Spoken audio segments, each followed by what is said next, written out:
Good morning students. हमारे YouTube channel पर आपका बहुत बहुत स्वागत है।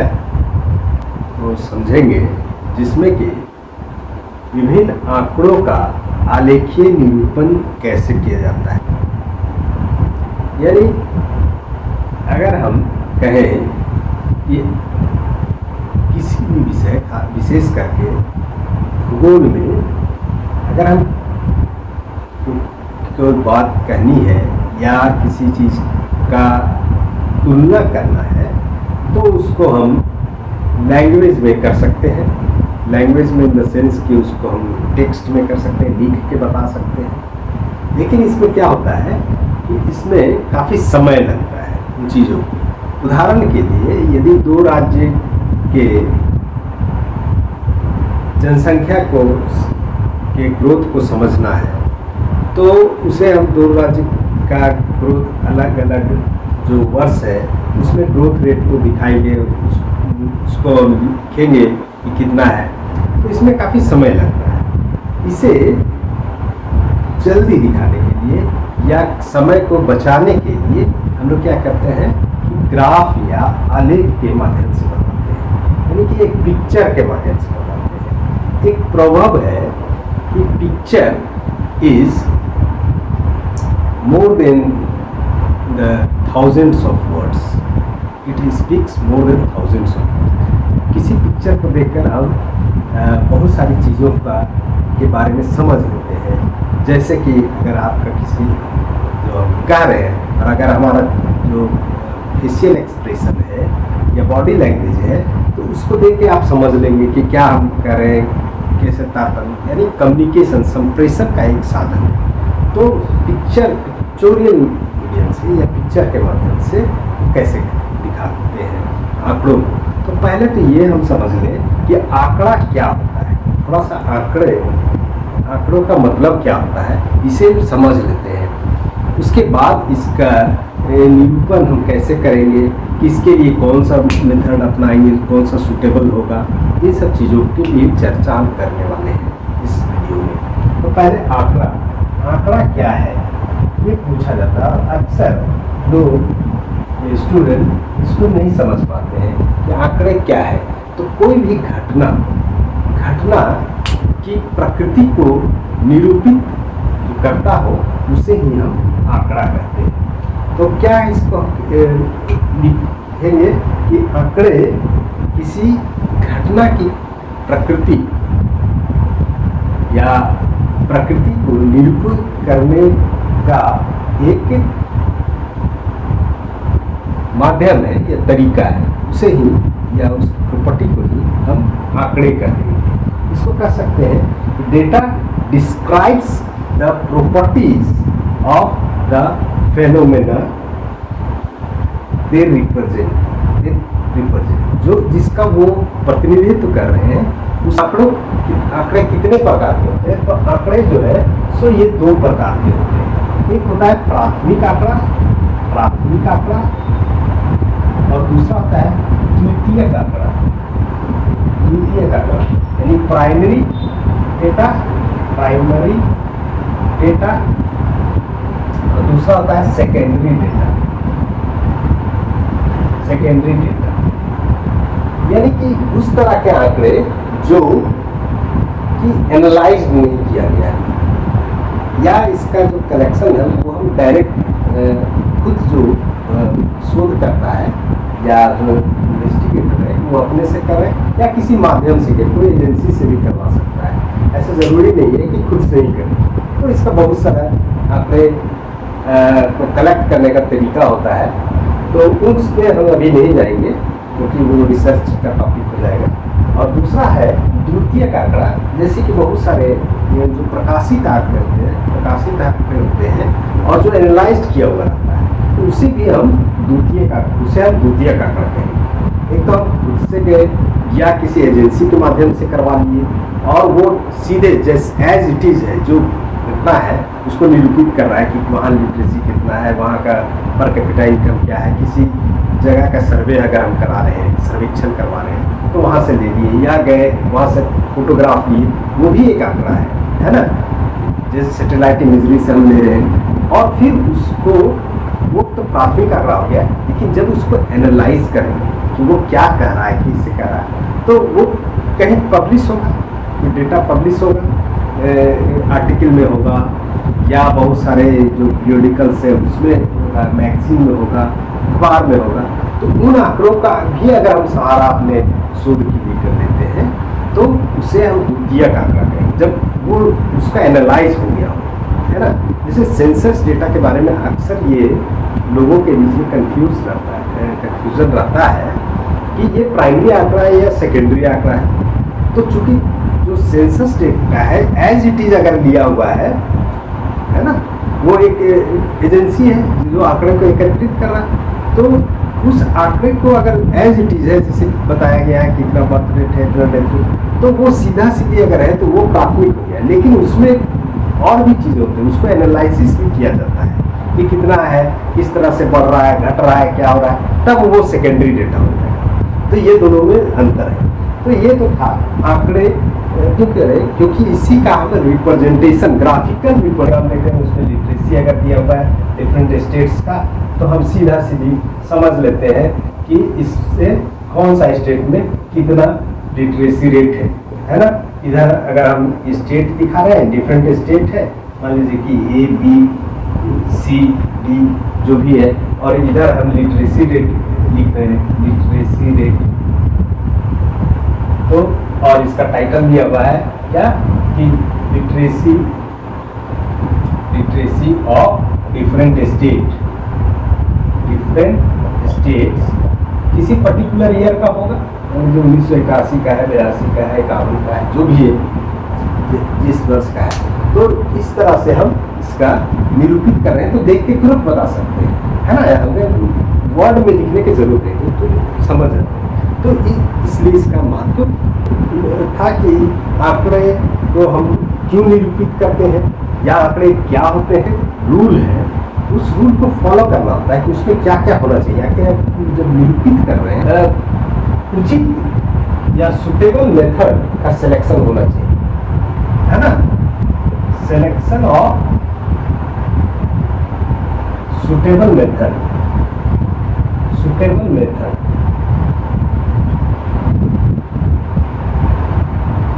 एक उचित मेथड का हमको पहले सिलेक्शन करना होगा कि कौन सा मेथड से इसको हम निरूपित करें।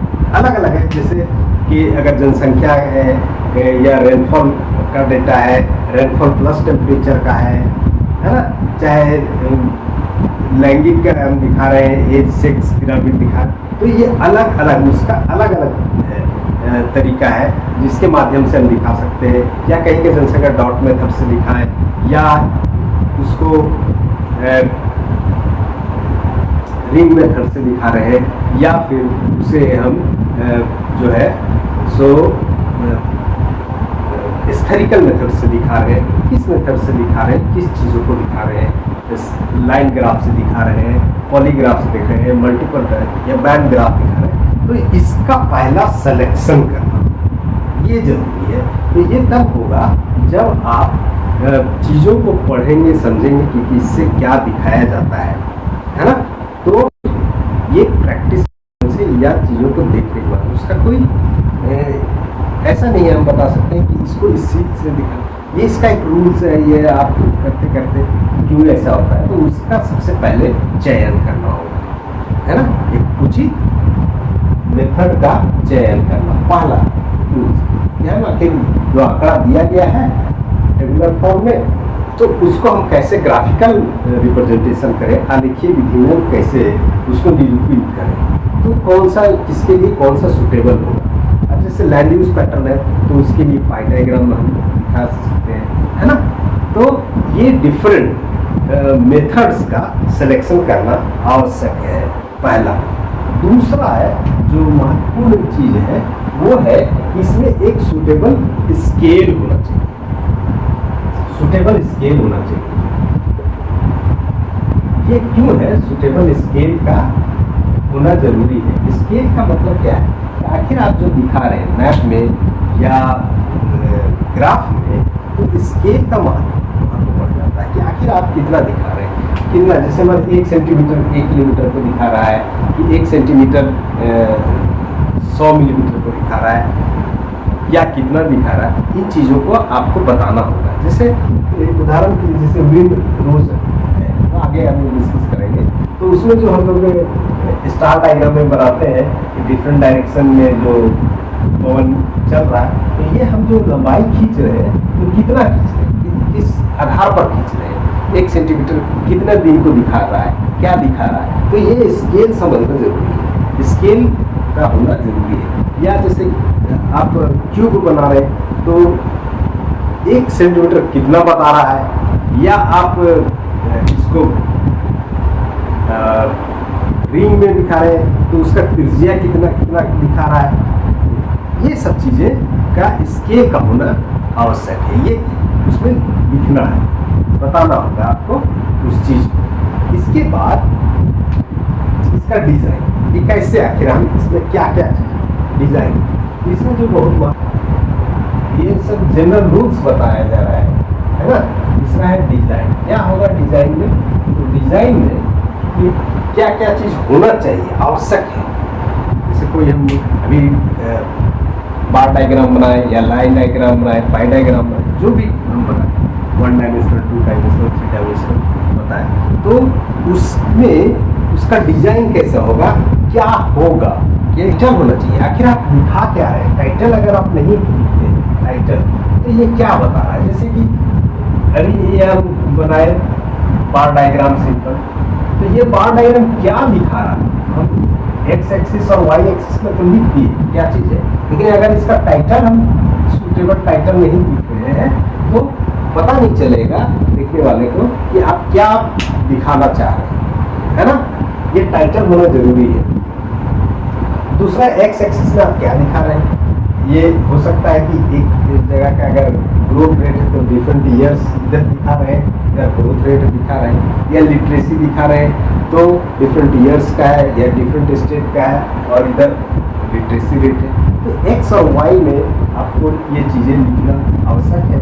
और इसका टाइटल देना बहुत लोग टाइटल छोड़ देते हैं, बनाते तो ठीक है, सब चीज़ ठीक की है, तो ये सब जो छोटी छोटी चीज़ें हैं उनको वो छोड़ देते हैं कि एक्स एक्सिस में इधर एक्स एक्सिस है और इधर वाई एक्सिस, तो ये क्या दिखा रहा है ना। और उसका यूनिट, जैसे मान लीजिए कि हम रेनफॉल दे रहे हैं, कि डिफरेंट किसी प्लेस का रेनफॉल का डेटा लिए हैं, तो उसको हम सिंपल बार डायग्राम से दिखा रहे हैं कि अलग अलग वर्ष में कितना सेंटीमीटर। तो इसमें अगर हम लिखते हैं कि एवरेज मंथली रेनफॉल या एनुअल रेनफॉल, तो ये लिखना पड़ेगा रेनफॉल, एवरेज मंथली रेनफॉल, किसमें, सेंटीमीटर में है या मिलीमीटर में, इसका यूनिट देना जरूरी है इन सेंटीमीटर। और इधर हम क्या देखते हैं, दिखा रहे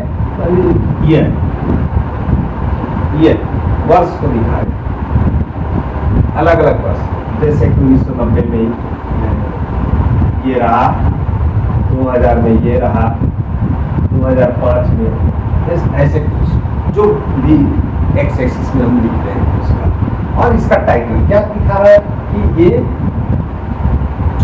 क्या है, year wise monthly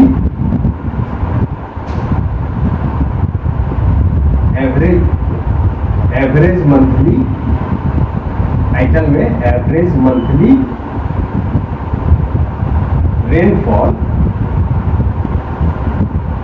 in millimetre, कहाँ का, और कोई जगह का नाम, हजारीबाग का है, कराची का है, पटना का है, दिल्ली का है, मेरठ का है, कहाँ का है ना। ये आपको प्रॉपर ये जरूरी है। तीसरा क्या, इंडेक्स, है ना, या इंडेक्स, आखिर आप क्या दिखा रहे हैं। जैसे पाई डायग्राम वगैरह तो अलग अलग कलर में आप शेडिंग कर रहे हैं अलग अलग चीज़ों को, तो उसका एक इंडेक्स बनाना। और इसका इंडेक्स दिखाने का तरीका क्या है कि आपको या तो राइट हैंड साइड में, लोअर साइड में, या लेफ्ट लोअर साइड में आप दिखा सकते हैं। तो या तो इसको लिखिए लीजर या इसको लिख सकते हैं इंडेक्स। और ये आप अलग अलग इस तरह से दिखाएंगे। अगर ये डिफरेंट स्टेट है या डिफरेंट ईयर्स है तो आप इसको अलग अलग जो सेट किए हैं ये लिखेंगे कि जैसे इसको हम कर दिए इस तरह से, इसको इस तरह से कर दिए, है ना। अगर एक डिफरेंट स्टेट है तो इसका सबका यहाँ नाम। और दूसरा क्या था कि अगर स्केल हम लिए हैं तो अगर इसमें स्केल का जरूरत नहीं है, एक एक सेंटीमीटर का तो करनी है, लेकिन बहुत सारी चीज़ों में स्केल का जरूरत है, तो स्केल भी हमको वहाँ दिखाना पड़ेगा। ये सब चीज़ें जो छोटी छोटी चीज़ें हैं इनको ध्यान में रखना होगा। तीसरा एक और इम्पॉर्टेंट है कि हो सकता है जैसे कि अभी विंड रोज का हम बताया तो उसमें डायरेक्शन, मैप में डायरेक्शन जरूरी है, डायरेक्शन किधर है, और इसका एक कन्वेंशन है कि इधर जो हम हमेशा नॉर्थ को ऊपर की तरफ दिखाते हैं और इधर ईस्ट। तो ये जनरल कुछ रूल्स है जिसका हमको पालन करना आवश्यक है, पालन करना आवश्यक है, अन्यथा जो एग्जामिनर होगा वो इस बेसिस पर आपका नंबर काट सकता है, है ना, या वो सही नहीं होगा। आप क्या दिखाना चाह रहे हैं, किस चीज़ का दिखाना चाह रहे हैं, कि वो सारी चीज़ें आपका प्रॉपर होना चाहिए।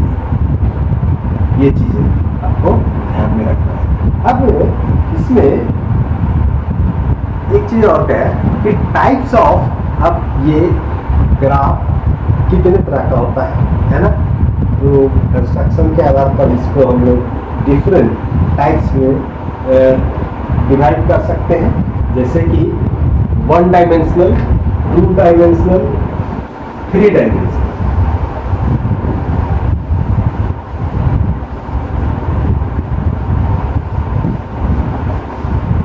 वन डायमेंशनल में मतलब कि एक ही डायमेंशन आपको इसमें दिख रहा है ना, और 2 डायमेंशनल अलग होगा, 3 डायमेंशनल अलग होगा, है ना। तो इसके बेसिस पर पहला जैसे कि 1 डायमेंशनल टाइप्स ऑफ ग्राफ,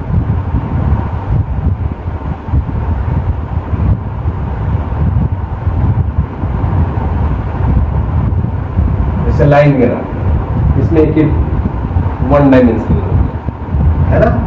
दूसरा है 2 डायमेंशनल, 2 डायमेंशनल,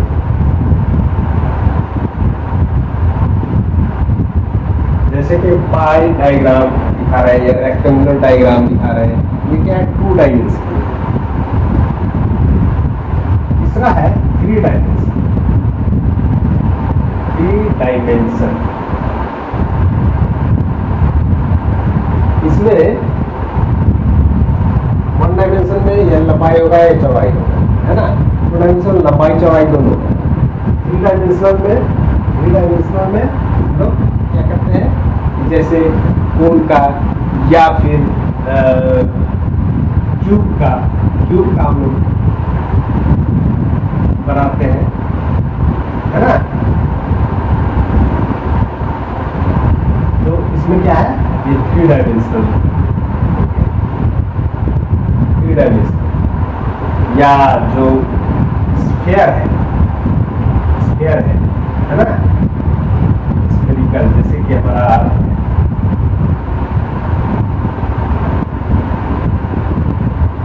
या कार्बन पॉपुलेशन दिखा रहे हैं, तो ये 3 डायमेंशन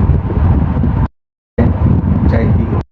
तो इस तरह से हम ग्राफिकल रिप्रेजेंटेशन ऑफ डेटा या आंकड़ों का जो आलेखीय निरूपण है उसे हम अलग अलग रूप में करते हैं। अब एक एक करके अब हम लोग अलग अलग जो डिफरेंट